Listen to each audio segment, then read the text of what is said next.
வணக்கம் ருத்ரகுமார் அவர்களே. வணக்கம். இப்பொழுது ஐபிசி தமிழின் வானொலிகளோடு நாம் நேரடியாக இணைந்திருக்கிறோம். அந்த வகையில் முதல் கண் உங்களுக்கு ஐபிசி தமிழ் சார்பாகவும் ஐபிசி தமிழ் நேர்கள் சார்பாகவும் முதல் கண் நமது வாழ்த்துக்களையும் நன்றிகளையும் தெரிவித்துக் கொள்கிறோம். நன்றி. சந்தர்ப்பம் தந்ததற்கு நன்றி. தமிழ் மக்களுடைய உணர்வுகளை பிரதிபலிக்கும் ஒரு ஊடகம் என்ற வகையில் இந்த கருத்துக்களை உங்களிடம் நாம் பகிர்ந்து கொள்வதில் மகிழ்ச்சியடையும் அதேவேளை மக்களுக்கு இருக்கின்ற வினாக்களையும் சந்தேகங்களையும் நிவர்த்தி செய்யும் ஒரு சந்தர்ப்பத்தையும் இப்பொழுது உருவாக்கி தந்திருக்கிறீர்கள். அந்த வகையில் தற்பொழுது நாடு கடந்த அரசினுடைய செயற்பாடுகள் எந்த அளவில் வியாபித்திருக்கின்றன அல்லது எந்த அளவுக்கு அது தன்னுடைய பணிகளை தீவிரப்படுத்தி இருக்கின்றது என்பதை குறிப்பிட முடியுமா? நான் இந்த கேள்வியையே ஒரு சந்தர்ப்பமாக எடுத்துக்கொண்டு நான் ஒரு 15 நிமிடங்கள் நாடு கடந்த தமிழ் அரசாங்கத்தின் நிலையை பற்றி நான் கூற விரும்புகின்றேன். அது வந்து சில கேள்விகளுக்கு அந்த விடைகள் அதிலே இருக்கின்றது. அதிலிருந்து நாங்கள் தொடர்ந்து இந்த கேள்வி பதிலை செய்வோம் என்று பார்க்கின்றேன். நிச்சயமாக. நன்றி. நன்றி. நேயர்களே, உங்கள் அனைவருக்கும் முதற்கண் நாடு கடந்த தமிழ் அரசாங்கத்தின் சார்பில் எனது மனமார்ந்த வணக்கத்தை தெரிவித்துக் கொள்கின்றேன். முள்ளிவாய்க்கால் பேர் அவலத்தின் பின் தமிழீழ மக்களின் அரசியல் பெருவிருப்பான சுதந்திரமும் இறமையும் கொண்ட தமிழீழ தனி அரசுக்கான போராட்டத்தை அரசியல் ராஜதந்திர வழிமுறைகளினால் முன்னெடுத்த நாடு கடந்த தமிழீழ அரசாங்கம் அமைக்கும் திட்டத்தை நாம் முன்னெடுத்ததை நீங்கள் அனைவரும் அறிவீர்கள். நாடு கடந்த தமிழீழ அரசாங்கம் எவ்வாறு அமைக்கப்பட வேண்டும் என்பதனை வடிவமைப்பதற்காக மதியுரையினர் குழுவும் திட்டத்தை நடைமுறைக்கு படுத்துவதற்காக நாடு தழுவிய அளவில் செயற்பாட்டு குழுக்களும் எனது ஒருங்கமைப்பில் அமைக்கப்பட்டு 12 நாடுகளில் தேர்தல்கள் நடாத்தப்பட்டு உறுப்பினர்கள் தேர்வு செய்யப்பட்டு நாடு கடந்த தமிழீழ அரசாங்கத்தின் அரசவை முள்ளிவாய்க்கால் பேர் அவலம் நடைபெற்ற ஓராண்டு காலமாகிய 2010 ஆண்டு மே மாதம் 17-19 நாட்களில் அமெரிக்காவின் அரசியலமைப்பில் கருதப்பட்ட பிலடெல்பியா நகரில் அமைந்திருந்த வரலாற்று சிறப்புமிக்க மண்டபத்தில் கூட்டப்பட்டதையும் நீங்கள் அறிவீர்கள். முதலாவது அமர்வின் இறுதியில் நாடு கடந்த தமிழீழ அரசாங்கத்தின் அரசியலமைப்பை உருவாக்குவதற்காக அரசவை அரசியல் நிர்ணய சபையாக மாற்றியமைக்கப்பட்டது. செயற்பாடுகளை முன்னெடுப்பதற்காக செயற்குழுக்களும் அமைக்கப்பட்டன. அரசியல் அமைப்பின் முன்மரபினை விவாதித்து ஏற்றுக்கொண்டு அரசியல் அமைப்பின் அடிப்படையில் அரசாங்கத்தினை அமைத்துக் கொள்வதற்காக கடந்த வருடம் செப்டம்பர் மாதம் இறுதியில் நியூயார்க் நகரில் கூடினோம். அரசியல் அமைப்பினை விவாதித்தோம், ஏற்றுக்கொண்டோம். இவையெல்லாம் வீடியோ பதிவுகளாக நம்மிடம் உள்ளன. அமர்வின் இறுதி நாள் மாலை ஒரு கௌரவ உறுப்பினர் ஒருவர் அங்கு மதிய நேரம் தனக்கு நடந்த ஒரு சம்பவத்தினால் தனக்கு பாதுகாப்பில்லை என்று கூறி வெளிநடப்பு செய்தார். அவரை தொடர்ந்து சில உறுப்பினர்கள் அமெரிக்காவிலும் லண்டனிலும் பாரிஸிலும் இருந்து வெளிநடப்பு செய்தனர். ஜனநாயக முறையின் ஒரு அங்கமாகத்தான் நான் இதனை பார்த்தேன். அன்று நடந்த என்னுடைய பேச்சில் கூட நான் அதன் ஒரு ஜனநாயகத்தின் அம்சமாகத்தான் பார்ப்பதாக நான் அதில் குறிப்பிட்டிருந்தேன். இதன் பின்னர் ஏற்றுக்கொள்ளப்பட்ட அரசியலமைப்பின் அடிப்படையில் நாடு கடந்த தமிழீழ அரசாங்கத்தினை வழிநடத்தி செல்லும் நிர்வாக பீடமாக அமைச்சரவையை உருவாக்கினோம். அமைச்சரவையில் இணைந்து கொள்ள விரும்புவோர் தமது விருப்பத்தையும் தாம் ஆற்றக்கூடிய பணிகளையும் அறிய தருமாறு சபையிலிருந்து வெளியேறியோர் உட்பட அனைத்து உறுப்பினரிடம் கோரினோம். தமது விருப்பத்தை தெரிவித்தவர்கள் மத்தியில் இருந்து அமைச்சர்களையும் துணை அமைச்சர்களையும் தெரிவு செய்தோம். இளையோர், மூத்தோர், பெண்கோர் என அனைவரையும் உள்ளடக்கிய அமைச்சரவையும் அமைக்கப்பட்டது. நாடு கடந்த தமிழீழ அரசாங்கத்தின் செயற்பாடுகளை முன்னெடுக்க தொடங்கினோம். தமிழீழ விடுதலை என்ற இலக்கினை முன்னெடுப்பதற்காக உருவாக்கப்பட்டுள்ள பிரதமர் பணிமனையினையும் 10 அமைச்சுக்களையும் கொண்டமைக்கப்பட்டுள்ள நாடு கடந்த தமிழீழ அரசாங்கம் என்ற குழந்தை 10 மாதம் கருவிலிருந்து உருவாகி பிறந்து தவறத் தொடங்கி இன்று நரை பயிலவென நிமிரத் தொடங்கும் காலகட்டத்தில் தான் நாம் நிற்கிறோம். இக்குழந்தையின் வளர்ச்சியின் படிநிலைகள் உள்ளன. வளர்ச்சி படிநிலைகள் ஒவ்வொன்றையும் நாம் கட்டம் கட்டமாகத்தான் தாண்டி செல்ல வேண்டும். அதற்குரிய தொலைநோக்குடன் தான் நாம் செயற்பாடுகளை முன்னெடுக்க ஆரம்பித்துள்ளோம். நாடு கடந்த தமிழீழ அரசாங்கம் என்பது ஒரு எண்ண கருவாக்க ஆரம்பிக்கப்பட்ட திட்டம் என்பதனை நீங்கள் எல்லோரும் அறிவீர்கள். நேரடி தேர்தல் மூலம் உறுப்பினர்களை தெரிவு செய்து அரசாங்கத்தை அமைத்து அமைச்சுக்களை உருவாக்கியுள்ள நாம் அமைச்சுக்குரிய கட்டமைப்புகளை தற்பொழுதுதான் உருவாக்க தொடங்கி உள்ளோம். முதற்தடவையாக அமைக்கப்படும் அரசாங்கம் என்ற வகையில் அரசாங்கத்தின் கட்டமைப்புகளை உருவாக்கும் பணியும் நம்மிடமே உள்ளது.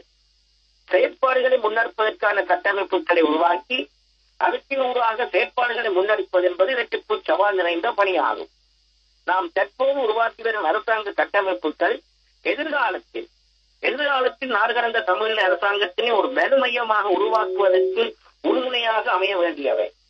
தற்போதைய சூழலில் நாம் ஒருங்குவட்டு கடினமாக உழைப்பதன் உறவாகவே வலுவுள்ள நாடு கடந்த தமிழீழ அரசாங்கத்திற்கான அடித்தளத்தை நாம் விட முடியும். நாடு கடந்த தமிழீழ அரசாங்கம் குறுகிய கால இயக்கத்தின் போது சில செயற்பாடுகளை விரிவாக்க தொடங்கியுள்ளது. தமிழ்நாட்டிலும் நாடு கடந்த தமிழீழ அரசாங்கத்தின் தோழமை மையம் உருவாக்கப்பட்டுள்ளது. தென்சூடானுடன் நட்புறப்பு பாலம் கட்டப்பட்டுள்ளது. ஏழைய பல முனைகளில் ராஜதந்திர உறவுகள் கட்டும் செயற்பாடுகளை மேற்கொண்டு வருகின்றோம். சிங்கள தேசமும் அனைத்துலக சமூகமும் நாடு கடந்த தமிழீழ அரசாங்கம் அமைந்துள்ளதையும் அவற்றின் செயற்பாடுகளையும் உன்னிப்பாக அவதானித்து வருகின்றது. ஸ்ரீலங்கா ஆட்சியாளருக்கு நாடு கடந்த தமிழீழம் அச்சத்தை தருவதாக உள்ளது என்பதை அவர்கள் செயற்பாடுகள் உணர்த்துகின்றன.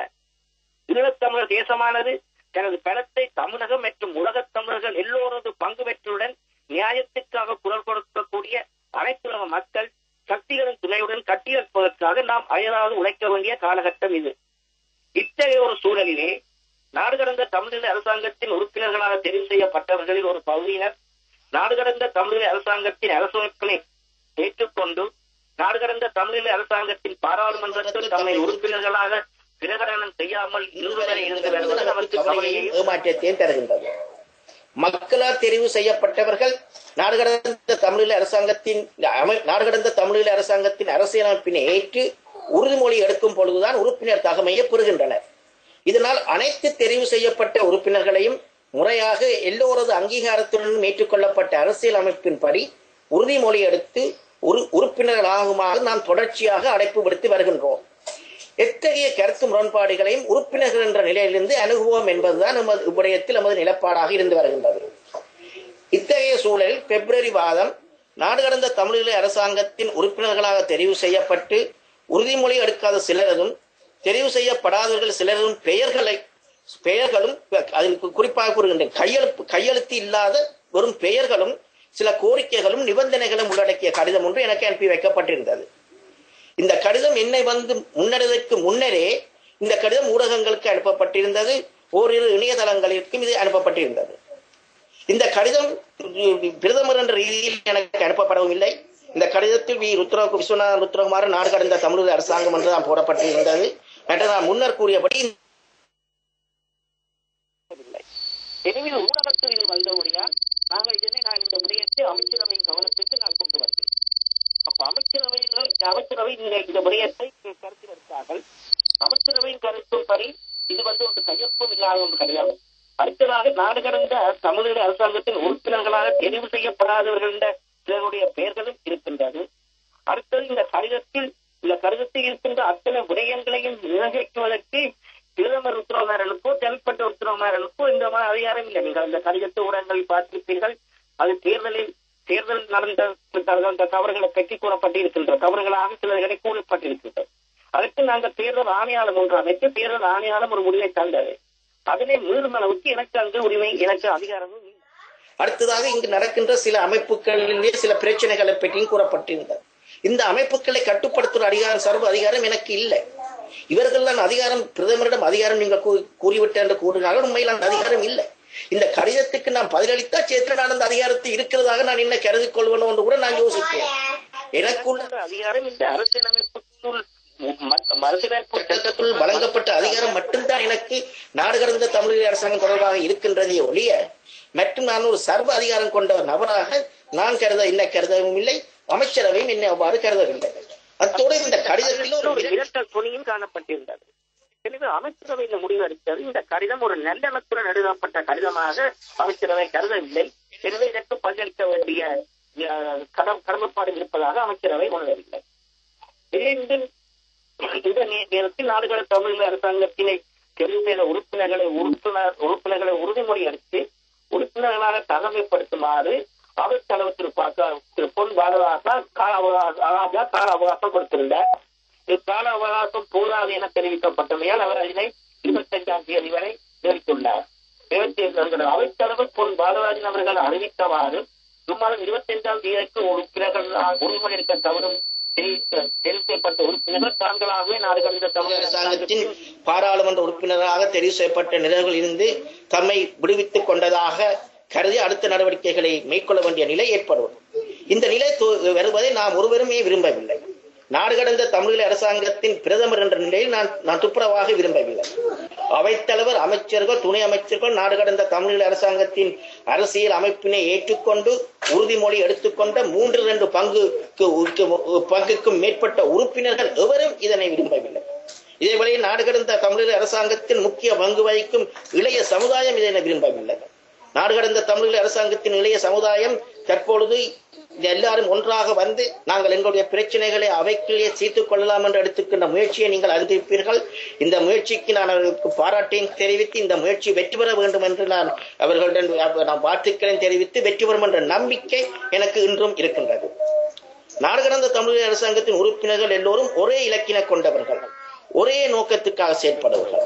அணுகுமுறை வேறுபாடுகள் நமக்குடைய இருக்கக்கூடிய தொடர்பாக நம்முடைய மாறுபாடுகள் எதுவும் இல்லை.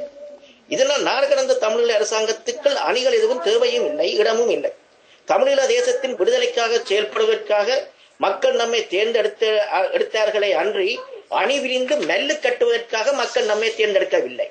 இவ்வாறு அணிவிரிந்து செயற்படுவோமானால் அது மக்களுக்கும் தமிழீழ விடுதலைக்காக தம் இன்னுயிர்களை ஈகம் செய்த மாவீரர்களுக்கும் நாம் செய்யும் அநீதியாகத்தான் அமையும். இதனால் நாடு கடந்த தமிழீழ அரசாங்கத்தின் வெளியே நின்று அணிவிரிந்து செயற்படும் செயற்பாடுகளை கைவிடுமாறு ஜனநாயக அணி என தம்மை அழைத்துக் கொள்வோரை உரிமையுடன் வேண்டிக் கொள்கின்றேன். நாடு கடந்த தமிழீழ அரசாங்கத்தின் அரசியலமைப்படி உறுதிமொழி அடுத்து உறுப்பினர்கள் தகமையை எட்டிக் கொள்ளுமாறும் அவர்களிடம் கோருகின்றேன். நமக்குடைய இருக்கக்கூடிய வேறுபாடுகளை உறுப்பினர் என்ற நிலையிலிருந்து நாம் பேசி தீர்ப்போம். வேறுங்கள் கலந்து நாடு கடந்த தமிழீழ அரசாங்கம் என்ற அமைப்பின் ஜனநாயக வரையறையிலிருந்து அணுகுவோம். வேறுங்கள் நாடு கடந்த தமிழீழ அரசாங்கத்தின் உறுப்பினர்களை தெரிவு செய்வதில் இதுவரை நிறைவடாத தேர்தல்களை நடத்தி முடிக்கவும், நியமனம் செய்யப்படும் பேராளர்களை நியமனம் செய்யவும், செனட் சபையை நிர்ணயம் செய்வதற்குமான ஏற்பாடுகளை நாம் இப்போது முன்னெடுத்து வருகின்றோம். பிரான்சிலும் பிரித்தானியாவிலும் நெதர்லாந்திலும் பின்லாந்திலும் இருந்து இன்னும் தேர்தல்கள் மூலம் தெரிவு செய்யப்பட வேண்டியுள்ள 10 பிரதிநிதிகளுக்கான தேர்தல்களை நடத்துவதற்குரிய ஏற்பாடுகளை மேற்கொள்ளுமாறு நாம் தேர்தல் ஆணையாளத்தை கோரியுள்ளோம். இத்தெரிவுகள் நடைபெற்ற பின்னர் நாடு கடந்த தமிழீழ அரசாங்கத்தின் அரசியலமைப்பு உட்பட உறுப்பினர்கள் மேற்கொள்ளும் விரும்பும் மாற்றங்களை அரசியலமைப்புக்கு உட்பட்டு மேற்கொள்ளவும் முடியும். பேச்சுக்களின் மூலம் மாறுபட்ட கருத்துக்களுக்கு உடன்பாடு காணவும் முடியும். நம் அரசாங்கத்தின் அமைத்த பின்னர் அரசாங்க நடைமுறையிலிருந்து பின்வாங்குவதோ, விலகிச் செல்வதோ அல்லது தடம் புரள்வதோ நாடு கடந்த தமிழீழ அரசாங்கத்தின் வளர்ச்சிக்கோ அல்லது சிறப்புக்கோ உதவாது. இந்த விடயத்தில் நாம் தெளிவாக இருக்கின்றோம். நாம் இப்போது உருவாக்கும் அரசாங்கத்தை மக்களால் தெரிவு செய்யப்பட்டவர்களே நடத்தி செல்ல போகின்றார்கள். நான் உட்பட தனி மனிதர்கள் எவரும் இந்த அரசாங்கத்தில் நிலையான தலைவர்களாக இருக்கப் போவதில்லை. ஆனால் நாடு கடந்த தமிழீழ அரசாங்கம் தமிழீழ மக்கள் தமது முழுமையான விடுதலையை அடைந்து கொள்வதற்கு வழிகோலும் வலுமயமாக நிலவர வேண்டியது காலத்தின் கட்டாயமாக முன்னே விரிந்து நிற்கின்றது. அதனை கவனத்தில் கொண்டு அவ்வுண்மையை ஏற்றுக்கொண்டு அனைவரும் ஒருங்கிணைந்து செயல்பட வேண்டும் என உரிமையுடன் கோரி நிற்கின்றேன். நண்பர்களே, நாம் அதிவேகமாக செயற்பட வேண்டிய காலம் இது. தமிழீழ தேசத்தவராகிய நமக்கு இழைக்கப்பட்ட அநீதிகளுக்கு நியாயம் கோர வேண்டிய காலகட்டம். நமது மக்களுக்கு அநீதியினை இழைத்தவர்களை நீதியின் முன் நிறுத்துவதற்கு நாம் அனுபவிக்கும் காலகட்டம். நமது மக்களுக்கு மறுக்கப்பட்ட உரிமை வேண்டி நின்று நாம் போர்க்கொடி தூக்கும் காலகட்டம். தமது குருதியால் நமது தாயக பூமியினை நினைத்து தமிழீழ விடுதலை என்ற இலட்சியத்தை நமது தேசமெங்கும் விதைத்து இக்கனவுகளுடன் தம் விழிமூடிய நமது மாவீரர்களின் எண்ணங்களுக்கு நாம் வடிவம் கொடுக்கும் காலகட்டம். தாயக பூமியில் சிங்கள இனவாத பூதத்தால் பித்தறியப்பட்ட நமது மக்களின் மற்றும் மாவீரர் போராளிகள் குடும்பங்களின் வாழ்க்கையினை நிமிரச் செய்வதற்கு நாம் உறுதுணையாக நிற்க வேண்டிய காலகட்டம். நமது தேசத்தில் மக்களின் நலன் சார்ந்து நமது மக்களுக்கு விசுவாசமாக நாம் செயற்பட வேண்டிய காலகட்டம். இக்காலகட்டத்தில் மக்கள் நலனை மட்டும் முன்னிறுத்தியதாக நமது செயற்பாடுகள் அனைத்தும் அமையட்டும். நன்றி, வணக்கம். இந்த சந்தர்ப்பத்தில் நீங்கள் மிக தெளிவான ஒரு விளக்கத்தை இந்த பிரச்சனை தொடர்பாக கொடுத்திருக்கிறீர்கள். இனி நாம் அடுத்த கட்ட நகர்வுகள் தொடர்பாக ஆராயும் நேரம் இது. கடந்தவைகளாகவே இருக்கட்டும். நாம் அடுத்த கட்டத்தில் இப்பொழுது நாடு கடந்த தமிழீழ அரசாங்கத்துக்கு தென் சூடான் அரசாங்கம் ஒரு அங்கீகாரத்தை வழங்கியிருப்பதான ஒரு நல்ல செய்தியை சொல்லியிருக்கிறீர்கள். அது தொடர்பாக இத்தகைய நிலைப்பாடுகள் இப்பொழுது காணப்படுகிறது. பிரதமர் அவர்களே, தென் சூடான் சம்பந்தமாக நாங்கள் தென் சூடான் புதிய அரசாங்கத்துக்கு நாங்கள் அறிவித்திருக்கின்றோம். அதாவது எங்களுடைய புலம்பெயர்ந்த மக்கள் மூலமாக நாங்கள் அந்த தேசத்தை கட்டியெழுப்பக்கூடிய சில ஆற்றல்கள் எங்களுடைய புலம்பெயர்ந்த தமிழ் சமூகத்துடன் இருக்கின்றன. எனவே அது பற்றி நாங்கள் அந்த தற்பொழுது தென் சூடானிய அரசாங்கத்தின் அமைச்சர்களுடன் அது பற்றிய கலந்துரையாடல்கள் தற்பொழுது தற்சமயம் நடந்து கொண்டிருக்கின்றன. அதை தொடர்ந்து நாங்கள் அங்கு எங்களால் செய்யக்கூடிய புலம்பெயர்ந்த தமிழ் மக்களால் தென் சூடானில் நாங்கள் செய்யக்கூடிய பணிகள் தொடர்பான பணியினை நாங்கள் வெறு விரைவில் ஆரம்பிக்க உள்ளோம். இந்த நிலையில் நாடு கடந்த தமிழீழ அரசாங்கத்திற்கான அங்கீகாரம் சர்வதேச மட்டத்தில் எந்த அளவுக்கு இருக்கிறது என்று நீங்கள் கருதுகிறீர்கள்? இது என்ன பொறுத்தவரையில் இப்ப நான் ஆரம்பத்தில் அடிக்கடி முன்னர் கூறியவாறு அங்கீகாரம் 2 வழியில் இருக்கின்றது. ஒன்று வெளிப்படையான அங்கீகாரம், இது உட்கடையான அங்கீகாரம். இன்று வெளிப்படையான அங்கீகாரமாக இன்று எங்களை சந்தித்து பேசுவது, இன்று நாடு கடந்த தமிழீழ அரசாங்கத்தை சந்தித்து உறுப்பினர்களை சந்தித்து பேசுவதும் இன்னொரு அமைப்பினை சந்தித்து பேசுவதற்கும் வித்தியாசம் இருக்கின்றது. ஏனென்றால் நாடு கடந்த தமிழீழ அரசாங்கம் நாங்கள் இலங்கையின் இறைமைக்கு சவால் விட்டு இலங்கையின் இறைமையை நாங்கள் ஏற்றுக்கொள்ளாமல் தமிழ் தேசிய இனத்தின் இறைமையின் அடிப்படையில் உருவாக்கப்பட்டதான் நாடு கடந்த தமிழீழ அரசாங்கம். எனவே நாடு கடந்த தமிழீழ அரசாங்கத்துடன் ஒரு அரசாங்கம் பேசுவதாக இருந்தால் கூட அவர்கள் அதனை உட்கடையாக ஏற்கிறார்கள் என்றுதான் அங்கு அர்த்தம். இன்று நான் இங்கு பல ஒவ்வொரு மாதமும் நான் இங்கு பல முக்கிய நாடுகளில், முக்கிய ஐரோப்பா நாடுகளில் நான் தொடர்ச்சியாக இந்த பேச்சுவார்த்தைகளை நடத்தி கொண்டுதான் வருகின்றேன். என்னை அவர்கள் என்னுடன் அழைத்து பேசுவது அது எங்களுக்கு கிடைக்கின்ற ஒரு அங்கீகாரமாகத்தான் நான் பார்க்கின்றேன். நான் முந்தைய சொல்லியிருக்கேன், நாடுகள் மட்டுமல்ல ஐக்கிய நாடுகள் சபையில் உள்ள அரசியல் ஸ்தாபகம் கூட எங்களை அழைத்து பேசுகின்றது.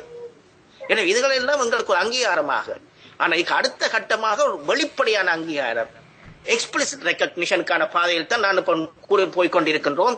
வெகு விரைவில் அந்த ஒரு அங்கீகாரம் எங்களுக்கு ஓரளவுக்கு வரும். அதாவது நாடு கடந்த தமிழீழ அரசாங்கத்தை வெளிப்படையாக அங்கீகரிக்கின்ற அங்கீகாரம் வரும். ஏன்னா சில அரசாங்கங்கள் எங்களுக்கு கூறுகின்றன, நாங்கள் உங்களிடம் வெளிப்படையாக நாங்கள் அங்கீகரித்து உங்களுக்கு கை கொடுத்தால் நாங்கள் ஸ்ரீலங்காவின் இறைமை வடக்கு கிழக்கில் இல்லை என்றதை ஏற்றுக்கொள்ளவில்லை என்று வந்துவிடும். எனவே அது தொடர்பாக நாங்கள் சிறிது யோசிக்கின்றோம். அது தொடர்பான எங்களுடைய இப்போ இந்த பாலிசி மேக்கிங் இப்பொழுதுதான் நடந்து கொண்டிருக்கின்றது. நாங்கள் ஒரு முடிவை எடுக்கவில்லை என்று கூறுகின்றார்கள். எனவே நாங்கள் என்ன பொறுத்தவரையில் இந்த குறுகிய காலத்தில் நாங்கள் ஒரு முன்னேற்றமாக போய்கொண்டிருக்கோம் என்று நான் கருதுகின்றோம். அடுத்த இந்தியாவில் தமிழ்நாட்டில் இவ்வளவு காலம் தமிழ்நாட்டு அங்குள்ள தலைவர்கள் ஈழத்துக்காக போராட்டத்துக்கான குரல் எங்களுக்கு கொடுத்து வந்திருந்தாலும் ஒரு ஈழத்தில் ஒரு ஈழத்தமிழ் மக்களால் விடுதலைக்காக உருவாகிய ஒரு அமைப்புக்கு அங்கு ஒரு தோழமை மையம் அமைக்கப்பட்டது. நான் நினைக்கிறேன் 20 ஆண்டுகளுக்கு பிறகு நடந்த முதலாவது சம்பவமாகத்தான் நான் இதை பார்க்கின்றோம். அப்ப இதெல்லாம் எங்களில் நாங்கள் ஒரு முன்னேற்றமாக போவதைத்தான் நான் இதை கருதுகின்றேன். இந்த நிலையில் லண்டனில் அண்மையில் சோனியா காந்தி அவர்கள் கருத்து வெளியிட்ட பொழுது ஈழத்தமிழர் விவகாரம் தொடர்பாக தான் மிக உன்னிப்பாக அவதானித்து வருவதாகவும் இலங்கை தமிழர்களின் பக்கமே தான் இருப்பதாகவும் தெரிவித்திருக்கிறார். இது தொடர்பாக உங்களுடைய அபிப்பிராயம் எப்படி இருக்கிறது? இதில் நான் என்ன பொறுத்த மட்டில் நான் தலைவருடைய வாக்கைத்தான் நான் என்னுடைய அரசியல் மந்திரமாக நான் கருதி கொண்டு அரசியல் செயற்பாடுகளை நான் நடத்துகின்றேன். அதாவது தலைவர் கூறினார், எந்த ஒரு நாடும் உலகம் என்பது தன்னுடைய நாடுகளின் நலன்களின் அச்சில் தான் சுழன்று கொண்டிருப்பது.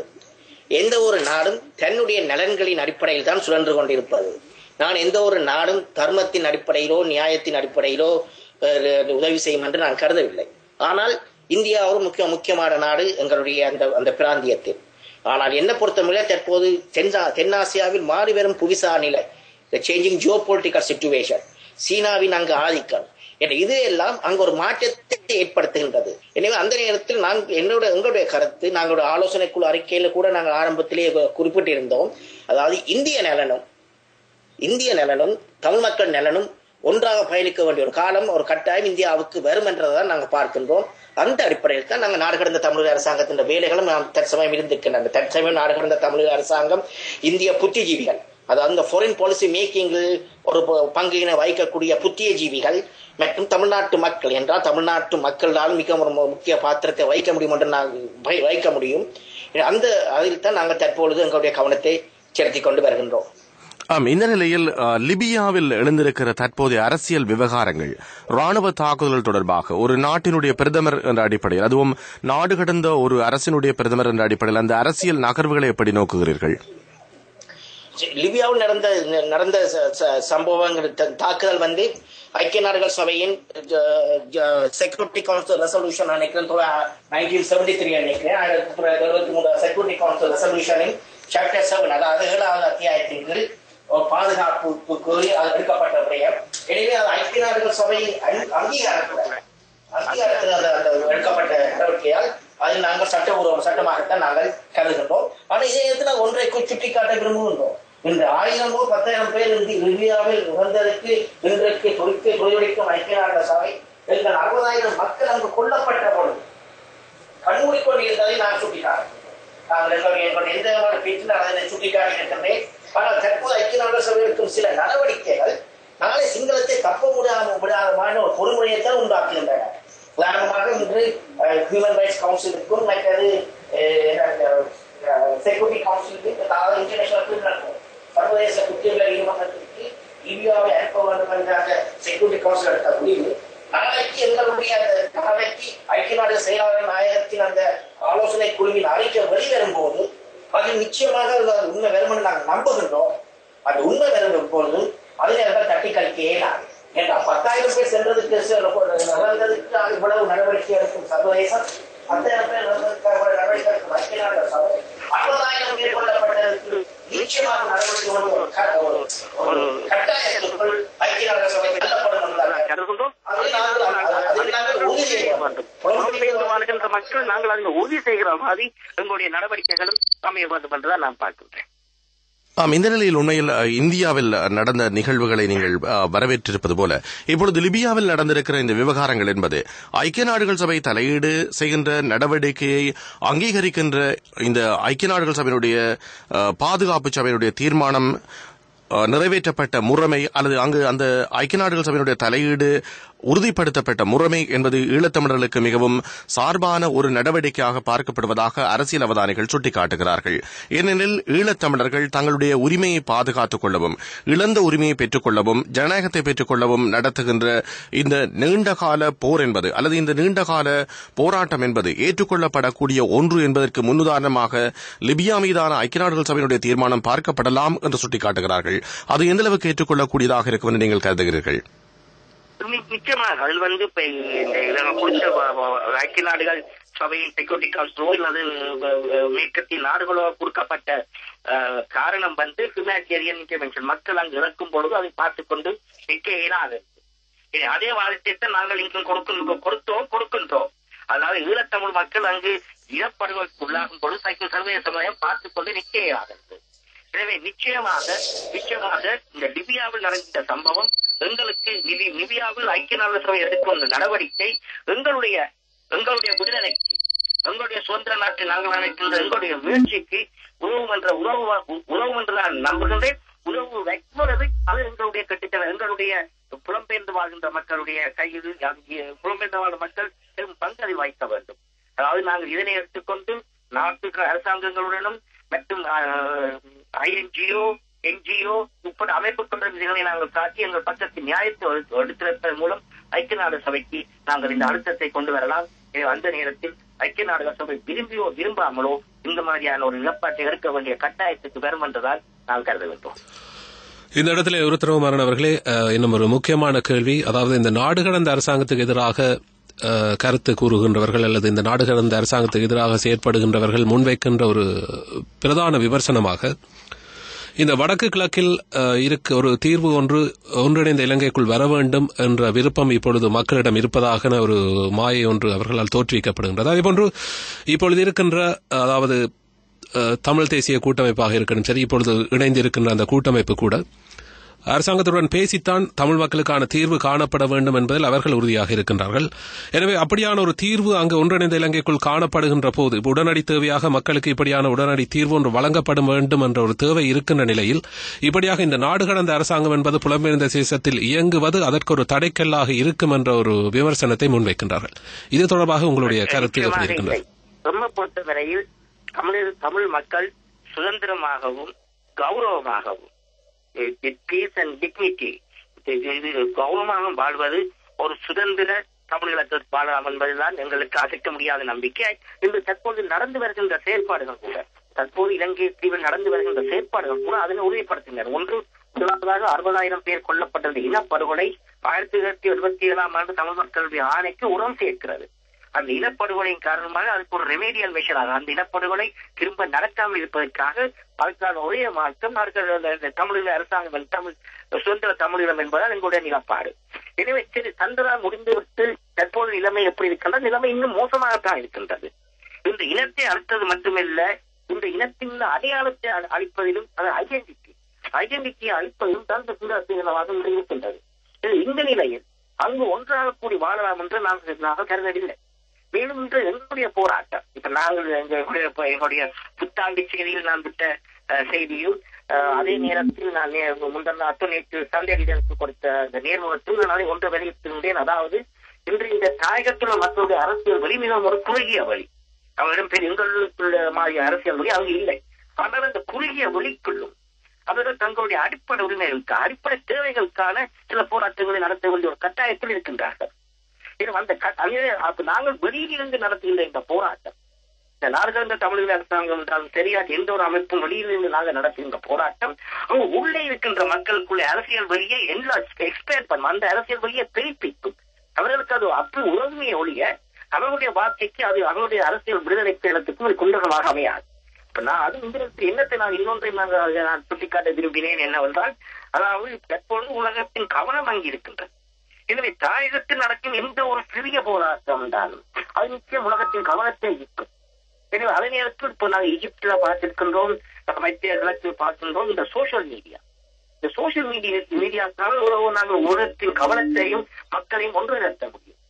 இதெல்லாத்தையும் பார்த்துட்டு எங்களுடைய விடுதலைக்கு சாதகமான ஒரு சூழ்நிலையத்தை நாம் பார்க்கின்றோம். அப்ப நாங்கள் பார்க்கின்றோம் என்னென்றால், அந்த தாயகத்தில் ஏற்படுகின்ற அந்த விடுதலை போராட்டங்களும் உரிமைக்கான போராட்டங்களும் எங்களுடைய ஈழத்துக்கான எங்களுடைய புலம்பெயர்ந்த போராட்டமும் ரெண்டும் ஒன்றாக கைகோர்த்து கொண்டு செல்லக்கூடிய காலம் வெகு விரைவில் வரும் என்றுதான் நாம் கருதுகின்றோம். அப்படியானால் இப்பொழுது அங்கு புலம்பெயர் தேசத்தில் உங்களுடைய செயற்பாடுகள் ஒரு பக்கம் இருக்க, அங்கு தாயகத்தில் இருந்து செயற்படுகின்ற தமிழ் தேசிய கூட்டமைப்பினுடைய பணிகளோடு உங்களுக்கு அவர்களோடு தொடர்புகள் இருக்கின்றதா, அல்லது அவர்களுடனான தொடர்பை நீங்கள் பேணி வருகின்றீர்களா, அல்லது உங்களுக்கு இடையில் சில முரண்பாடுகள் இருக்கிறதா? சில தமிழர்களுடைய அந்த டிஎன்ஏ உறுப்பினர்கள் சிலர் வெளியில் வரும்பொழுது, வெளிநாடுகளுக்கு வரும்பொழுது எங்கள் சில உறுப்பினர்களும் கருத்து பரிமாறுகின்றார்கள். அவர்கள் அது வெளிநாடுக்கு வரும்போது அவர்களுக்கு கிடைக்கின்ற ஒவ்வொரு சந்தர்ப்பத்திலும் அவர்கள் அந்த கருத்து பரிமாற்றத்தை செய்கின்றார்கள். அதில் எனக்கு கிடைத்த தகவல், அவர்களுடன் கருத்து பரிமாறிய எங்களுடைய உறுப்பினர்களால் எனக்கு கிடைக்கப்பட்ட தகவல் அவர்கள் எங்களுடைய இதுகளையும் ஒரு பாசிட்டிவாகத்தான் பார்க்கின்றார்கள். என்றால் சில விடயங்களை அவர்களால் அங்கு செய்ய இயலாது. அது எங்களுக்கு அங்கும் பொலிட்டிக்கல் ஸ்பேஸ் இல்லை. அப்படியாத்தான் நாங்கள் இந்த பொலிட்டிக்கல் ஸ்பேஸ் இங்க வெளியால நாங்கள் அரசியல் வழியா, அங்க அரசியல் வழி இல்லாத வழியாத்தான் அந்த அரசியல் வழியை நாங்கள் வெளியாலே திறந்துள்ளோம். எனவே அவர்கள் அதனையும் பாசிட்டிவாக பார்ப்பதாகத்தான் நான் பார்க்கின்றேன். நல்லது. உருத்திரகுமாரன் அவர்களே, இப்பொழுது நேயர்களும் இங்கே உங்களோடு உரையாடிக் கொள்வதற்கு காத்திருக்கின்றார்கள். இப்பொழுது இணைந்திருக்கின்ற நேயர்களை அழைத்துக் கொள்கின்றோம்.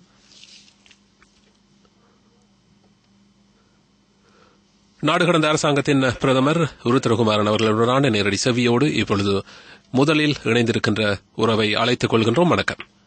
ஹலோ, வணக்கம். வணக்கம். நீங்கள்? பரிசிலிருந்து அருள் கரைக்கிறேன். அருள், பிரான்சில் இருந்து இணைந்திருக்கின்றீர்கள். குறிப்பிடுங்கள், என்ன கேள்வி? என்னுடைய கேள்வி என்னன்னு சொன்னா எனக்கு கேட்டிருந்தேன் என்னுடைய முதல் கேள்வியை நீங்க கேட்டு விட்டீர்கள். அதாவது தமிழ் தேசிய கூட்டமைப்புடன் நாடு கடந்த தமிழ் அரசின் உறவு, அதாவது அங்க மக்கள், அதாவது அங்கே வாழ்கிற மக்கள் ஒரு ஒன்றுபட்ட இலங்கைக்குள்ள மூவின மக்களும் சேர்ந்து வாழக்கூடிய ஒரு தமிழ் தேசிய கூட்டமைப்பின் அரசியல் அங்கீகாரத்தோட வாழ்வதற்கான ஒரு நிலைப்பாட்டை எடுத்திருக்கிறார்கள். அதாவது நாட்டில் உள்ள மக்கள். ஆனா புலம்பெயர்ந்த தேசத்தில் இருக்கிற மக்கள் மாத்திரம் நாங்கள் நாடு கடந்த தமிழ் அரசு சொல்லி இன்னொரு அரசாங்கத்தை உருவாக்கி வைத்திருக்கிறோம். ஆனா இந்த நாடு கடந்த அரசாங்கம் என்றது எந்த தமிழர்களுக்கு, அதாவது நாட்டில் இருக்கிற தமிழர்களுக்கா அல்லது புலம்பெயர்ந்து இருக்கிற தமிழருக்கா? இதால நாட்டில் இருக்கிற தமிழருக்கு என்ன லாபம் இருக்கிற ஒரு கேள்வி இருக்கிறது.